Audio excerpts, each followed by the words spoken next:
So right no, ito yung C63 natin from Tarlac. As in 63 basic, no? So black, 63, tapos tuning, injector, etc. etc. So steel bore to. Si Bossing kasi, ang gusto ko dito kay Bossing, masunurin. Kaya kung mapapansin ninyo, yung chamber na walang carbon, no? Diba? So for me, maganda yung ganyan sunog, no? So pagkakalawang, yung optimal kasi, goods yun for daily use, for stock engine. So tulad ng sinabi ko nung una, yung may pinapakita ko spark plug, okay yun, yung mga kalawang, mga kulay brown, optimal, goods yun for stock engine. Pero pagka loaded, no? So medyo negative ako dun sa brown.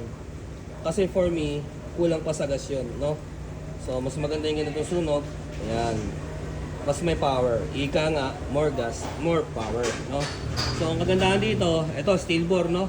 From Tarlac, mga ka-Jegski. Pwede ba pailaw? Kung mapapansin nyo yung black, apakakinis.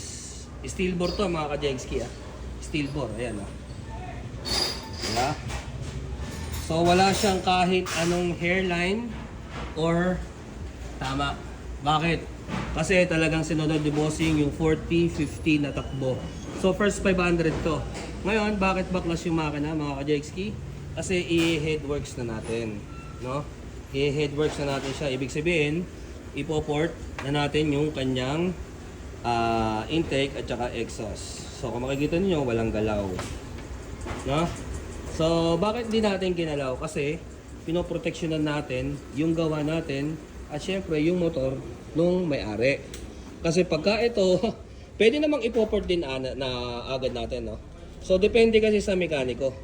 Depende sa builder nyo kung paano gagawin yung pagsaset ng engine. So, kami for safety reason lang lagi kasi. Kasi hindi lahat ng customer ay katulad ni Bossing na masunurin. Yung iba kasi pag nakaramdam ng power yan, bang! Bibira agad yan, no? Actually, may error code pa, oh. Diba? So, papalitan pa natin yan, yung long wire. So, hindi lahat ng customer ay sumusunod sa ganong break-in. Lalo na kapag naramdaman nilang may lakas yung motor. Kaya ako, lagi kong sinasabi, depende sa inyo, Bossing, no? Depende, ha? So, eto.